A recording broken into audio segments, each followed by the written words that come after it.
Bahujan Samaj party ज़मीन पर उतर करके ज़मीन के मुद्दों को लेकर के हमेशा चलती रही है और आगे भी चलेगी।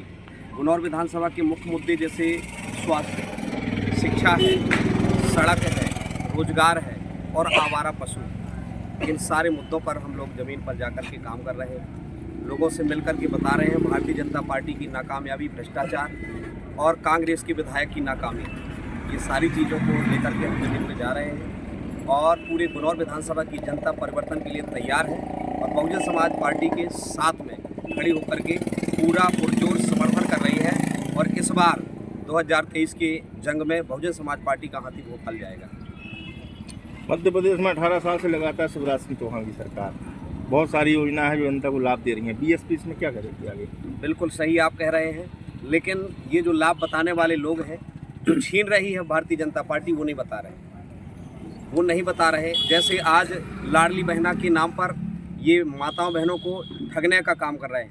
नगद 1000 या 1200 रुपये देने के बाद हमारी जो बालिकाएं हैं 10वीं 12वीं में पढ़ रही हैं, उनकी छात्रवृत्ति कहाँ जा रही है? शिक्षा को ख़त्म कर रहे हैं ये लोग, निजीकरण लागू कर रहे हैं, रोजगार पूरा चरमरा रहे, वन नेशन वन इलेक्शन की बात कर रहे हैं ये लोग। और हम बहुजन समाज पार्टी के लोग वन नेशन वन इलेक्शन नहीं, वन नेशन वन एजुकेशन लाने के लिए काम कर रहे हैं। इस देश के अंदर गरीब का बेटा और धन्ना सेठ का बेटा एक ही विद्यालय में पढ़ता है।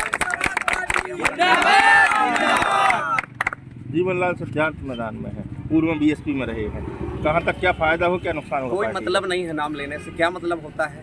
वो कांग्रेस के हैं, मैं बीएसपी का हूँ। बहुजन समाज पार्टी के साथ में हम पैदा हुए, उसी के साथ हम मरेंगे। एक व्यक्ति के जाने से पूरा समाज कभी नहीं जाता। समाज से नेता होता है, नेता से समाज नहीं हुआ करता।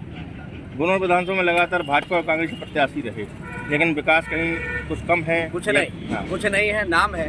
यहाँ गुनौर विधानसभा को चारागाह बना रहे हैं। भारतीय जनता पार्टी चाहेगी जिसको उम्मीदवार बना दी लोकसभा के लिए ग्वालियर से लाएंगे, विधानसभा लड़ाने के लिए पन्ना से लाएंगे, तो जनता समझती है क्या 2.5 लाख मतदाता के बीच में कोई ऐसा व्यक्ति नहीं है जो विधायक बन सके।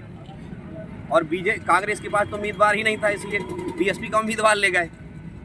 कांग्रेस के पास तो उम्मीदवार ही नहीं था, इसलिए बीएसपी का उम्मीदवार ले गए। तो क्या बीएसपी का वोट स्थायी माना जाए? बिल्कुल, बीएसपी का विचारधारा का वोट है, यहाँ का पत्थर की तरह वोट है, यहाँ हिलेगा नहीं। ये बहुजन समाज पार्टी के साथ खड़ा था। और उदाहरण बता दूं, मैं 2013 में भी चुनाव लड़ा था। 2013 में 27,000 वोट यहाँ बीएसपी के साथ था। अगर एक व्यक्ति के साथ होता तो मुझे वोट नहीं पड़ता। लगातार बीएसपी चुनाव में तीसरे स्थान पर रही है, इस बार क्या माहौल रहेगा? 1 नंबर पर आएगी, 1 नंबर पर लाएंगे। एक कार्यकर्ता चुनाव लड़ रहा है, देवी आंसू नहीं, देवी आंसू की ये पूरी टीम, बहुजन समाज पार्टी की पूरी टीम चुनाव मैदान पर। मुख्यमंत्री द्वारा लगातार घोषणा की गई है, जैसे सामुदायिक भवन, यहाँ सिविल अस्पताल, घोषणा पूरी नहीं हुई। ये लोग घोषणा भी है भाई, ये कुछ भी बोल सकते हैं, कह देंगे हम चांद पर घर बना के देंगे, तो क्या मान जाएंगे? ऐसा नहीं है। बहुजन समाज पार्टी जमीन पे काम करती है। उत्तर प्रदेश में 4 बार बहन जी की सरकार रही है, उन्होंने करके दिखाया, हम लोग यहाँ करके दिखाएंगे। हमारा घोषणा पत्र भारत का संविधान है, हम भारत का संविधान लागू करेंगे। ये जो लॉलीपॉप दे रहे हैं, ये खरीदने का, वैसे तो मैं ये चाहता हूँ आप लोगों के माध्यम से, आपके चैनलों के माध्यम से, कि ये चीज़ें लोकतंत्र के हिसाब से बिल्कुल बंद होना चाहिए। चुनावी टाइम पे बंद होना चाहिए, घोषणाएं नहीं होना चाहिए। जनता अपने हिसाब से चुने।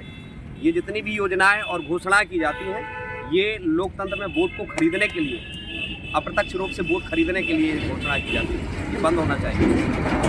गुनौर विधानसभा जनता के लिए अपील? विधानसभा जनता के लिए अपील अपने गुनौर विधानसभा के लिए यही है कि सबको बार बार देखा है, 70-75 साल से कभी भाजपा कभी कांग्रेस, कभी भाजपा कभी कांग्रेस।